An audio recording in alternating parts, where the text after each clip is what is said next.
اهلا بحضراتكم. الناس كلها اليومين دول بتتكلم عن موضوع التسريبات. ببساطه لو حضرتك ما تابعتش، النائب العام طلب من اللواء ممدوح شاهين انه يطلع قرار من وزير الداخليه بتاريخ قديم، يعني مزور، ان الرئيس مرسي كان مسجون في سجن تابع لوزاره الداخليه. طبعا زي ما كلنا عارفين ان الرئيس مرسي كان مخطوف من 3/7 لحد 9 نوفمبر 2013، يعني حوالي 5 شهور. محدش كان يعرف مكانه غير الجيش، اللي بعد كده عرفنا انه كان في قاعدة ابو قير في اسكندرية. طبعا ليه كان مخطوف، او ليه احنا بنقول وصف مخطوف؟ لانه ما كانش في اي تهمة قانونية ضد الرئيس مرسي. لما يأسوا ان الرئيس مرسي يتنازل عن الشرعية، ابتدوا يلفقوا له التهم، اللي ابتدى تلفيق التهم يوم 9 نوفمبر.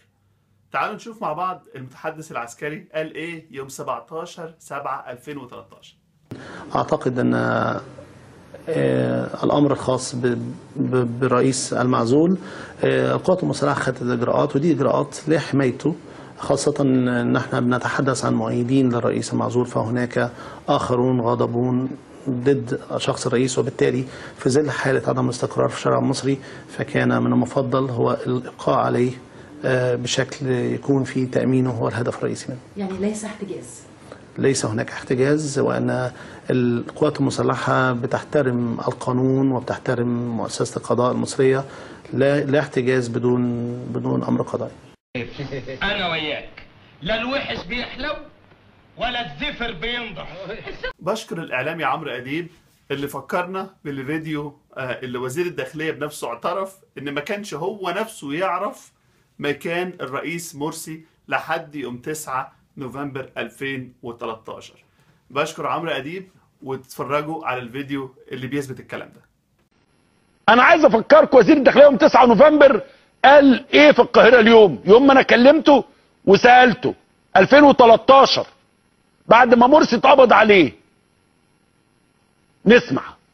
وزير، انا عايز اهنيك طبعا على الاداء بتاع الشرطه في يوم محاكمه الرئيس المخلوع محمد مرسي، وعايز حضرتك تؤكد لي بنفسك انه محمد مرسي بالفعل ارتدى الملابس البيضاء بتاعه الحبس الاحتياطي بتاعه.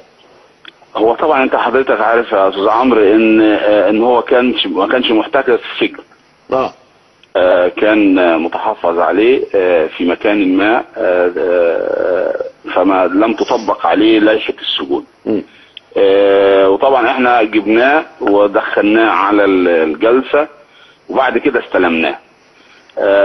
بقى أؤكد لحضرتك انه لحظة دخوله باب السجن كانت كافة لوائح السجون مطبقة عليه، تم سحب كل الملابس المدنية، تم إيداعها أمانات، وتم استلامه البدل بتاعه السجن اللي هو يعني هو يرتدي، معلش انا اسف لانه دي تصريح من وزير الداخليه نفسه، فده مهم، لانه لو جينا 8 يناير ولقيناه جاي الجلسه بملابس غير الملابس، حضرتك طبعا اللي هتبقى مسؤول، لانه هو دلوقتي في عهده حضرتك.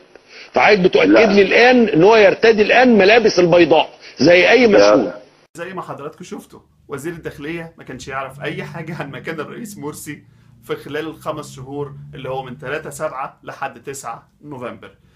يعني الرئيس مرسي فعلا كان مخطوف وما كانش متوجه له اي تهمه على الاطلاق، ما كانش فيه اي حاجه ولا تخابر ولا هروب من السجون ولا حاجه. لكن طبعا علشان هو مش عايز يتنازل لهم، عشان كده هم ابتدوا يلفقوا لهم التهم زي ما بيلفقوا لاي حد ماسك مسطره او عامل اي حاجه او عامل علامه رابعه بيدخلوه السجن.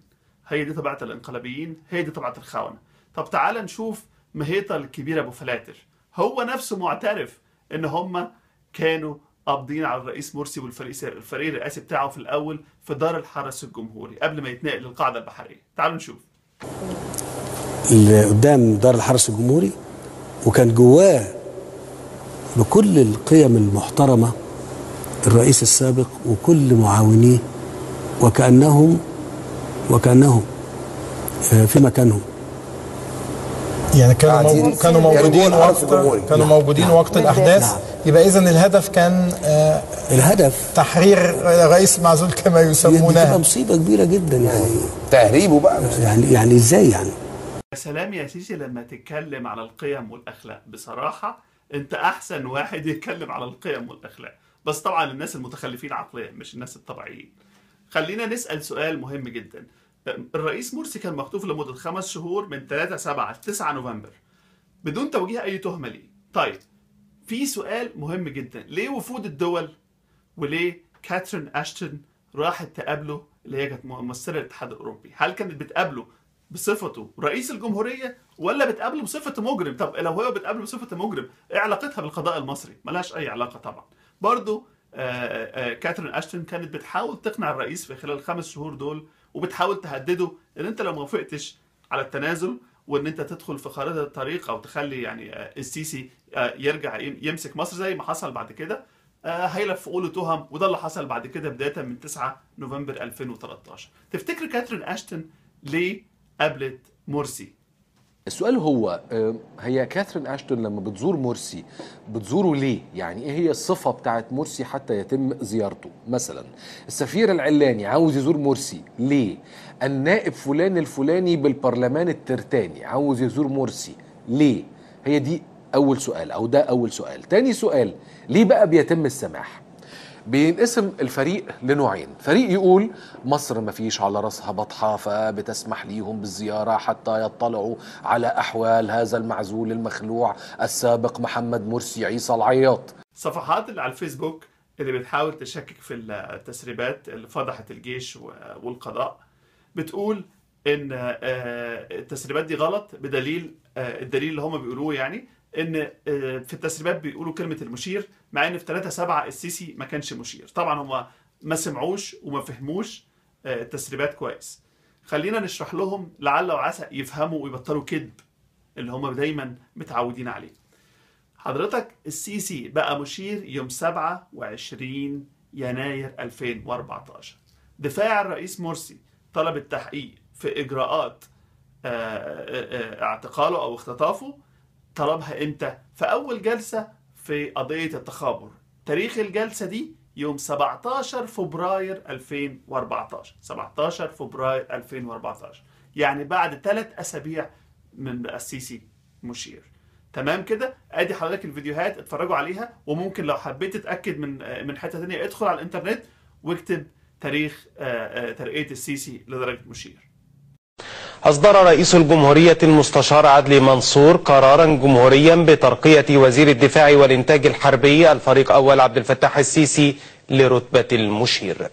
حددت محكمة استئناف القاهرة يوم 16 من فبراير المقبل لنظر أولى جلسات محاكمة مرسي و35 آخرين في قضية التخابر. كان النائب العام المستشار هشام بركات قد أمر بإحالة المتهمين إلى محكمة الجنايات بتهمة التخابر مع منظمات أجنبية وإفشاء أسرار الدفاع عن البلاد لدولة أجنبية وتمويل الإرهاب والتدريب العسكري لتحقيق أغراض التنظيم الدولي للإخوان. احنا مزنوقين جدا في الموضوع. انا النائب العام بعت لي النائب العام المساعد واثنين معاه رؤساء النيابه اللي هو نيابه شرق مصطفى غدير خاطر والتاني بتاع مصر الجديده ابراهيم بن صالح. دلوقتي هم مزنوقين لان القضيه هتبوظ ودفاع مرسي عمال يلاعبهم على موضوع حاجه خلال الفتره الاولانيه. تمام سيادتك؟ وقالوا تاريخ قديم، تاريخ بتاع، شوفوا لنا اي حاجه وهاتوا لنا قرار السيد وزير الداخليه بان المبنى اللي كان محبوس فيه ان هو طبقا لقانون السجون فيه. كنا هنعملها الموضوع ده قبل كده، ما اعرفش وقف ليه. فانا عايز يعني سيادتك بقى احنا نقول المبنى ده، هنقول المبنى كذا كذا كذا، مش هنجيب سيرته ان هو داخل احدى الوحدات العسكريه ولا حاجه. المبنى كذا، سيادتك بتطلع قرار يعتبر ايه من السجون الخاصه بوزاره الداخليه طبقا لقانون السجون يعني. بس عايزين القرار ده قديم. خلينا نفترض افتراض تاني خالص. هنفترض ان الرئيس مرسي ما كانش مختطف ولا حاجه. السيسي لما قابل الاعلاميين هم سالوه، قال لهم بصراحه ان لو الرئيس مرسي كان وافق على الاستفتاء كان جدد الشرعيه، يعني كان ممكن يستمر او كان ممكن يمشي وما يحصلش حاجه. ده معناه ان مرسي معلوش اي تهم اساسا، وان المشكله ان السيسي كل الموضوع انه طمعان في الحكم. تعالوا نشوف الفيديو ده بسرعه. انه يقول طيب تعالوا نعمل استفتاء على الاستمرار من عدم. خلي بالك، مين مسؤول عن الفتنة؟ مين؟ كان عندك فرصة انك انت تعرض نفسك على الناس وانت بتقول انك انت ليك الشرعية. طيب وماله؟ نعرض نفسنا على الناس، جدد الشرعية. هذا الامر كان هيبقى ماء وجه للاثنين. ان هو خد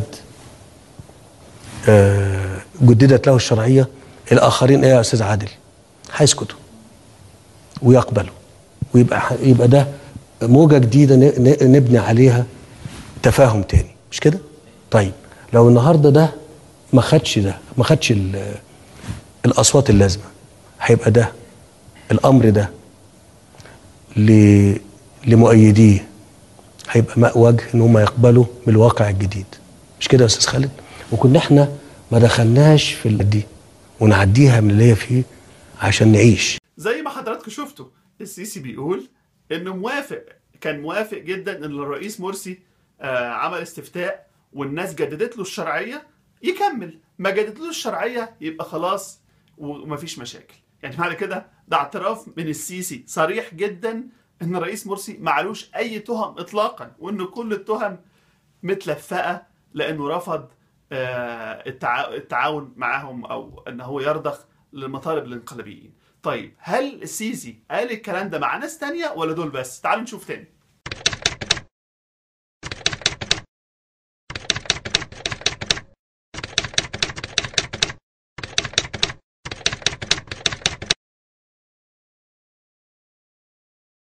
بقول انت كان ممكن تغنينا كلنا عن ده بانك تقول ايوه احنا مختلفين، طب نحسب.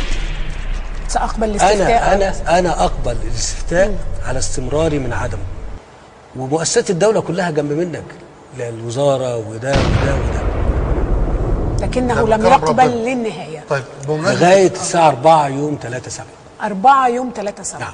كنت مستني منه لو كان قبل الاستفتاء كنا هنطلع بيان نقول فيه بمنتهى القوات المسلحه. كقوات مسلحه ولا القوى الوطنيه المحيطه بحضرتك وقتها كانت هتقرر هي؟ لا احنا لانه يبدو ان انتوا كنتوا متفقين على حاجه ثانيه. لا احنا كنا متواجدين مستنيين، احنا كنا مستنيين يا استاذ ابراهيم الرد لحد الساعه 4 صباحا 4 مساء عصرا يعني 4 مستنيين ان القوى الوطنيه طلعت بيان ان يعني القوى الوطنيه كانت موافقه على الاحتكاك ولا ده كمخرج للازمه احنا كنا هندعمه.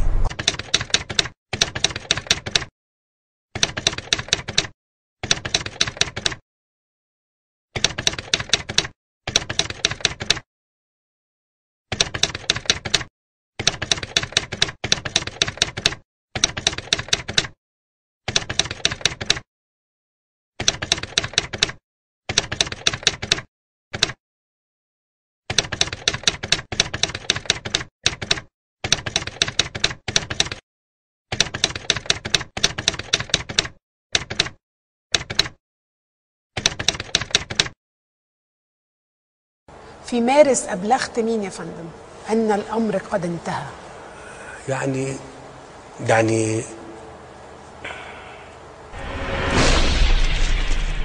جه مسؤول أمريكي كبير جدا والتقى بيا في الوزارة يعني وقال لي من فضلك يعني بيقولوا انك انت مدرك للواقع هنا، النصايح ايه؟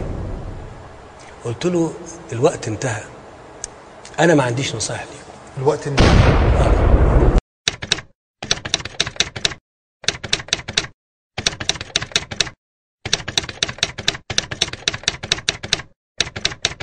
زي ما حضراتكم شفتوا قال نفس الكلام في لقاء تاني مع لميس الحديدي وابو حمالات، يعني كرر نفس الكلام. يعني زي ما قلت لحضراتكم قبل كده مفيش اي تهمه اصلا موجهه للرئيس مرسي غير انه متمسك بالشرعيه، متمسك بالديمقراطيه.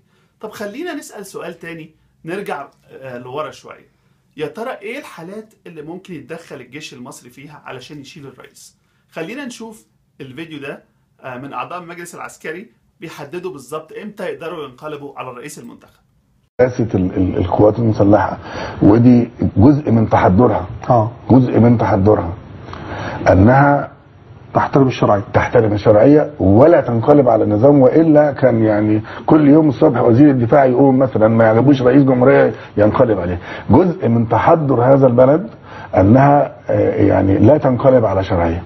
احنا لو كنا طلاب سلطة وكنا راغبين في سلطة، حضرتك تفتكر من 28 يناير لغاية 11 فبراير كان يسعد الشعب المصري كله ان احنا نطلع ونخلص باسلوب عسكري، وكان الامور هتختلف، وكنا هنحكم وندير البلاد بالاسلوب العسكري لغايه ما ننقلها برضه الى الديمقراطيه. انما احنا من ثوابتنا اللي كررناها كتير لا ننقلب على السلطه حتى لو كانت السلطه دي فقدت شرعيتها. احنا ما وقفناش مع السلطه اللي فقدت شرعيتها، انما ما انقلب.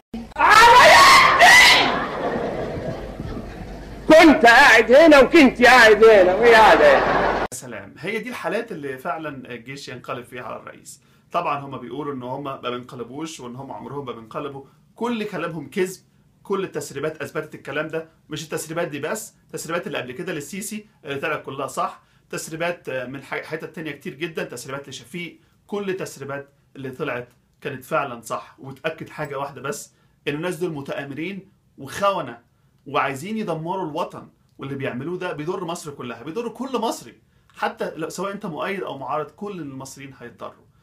او اكبر دليل براءة مبارك وعودة كل رموز النظام السابق تاني المرة تانية للحياة السياسية.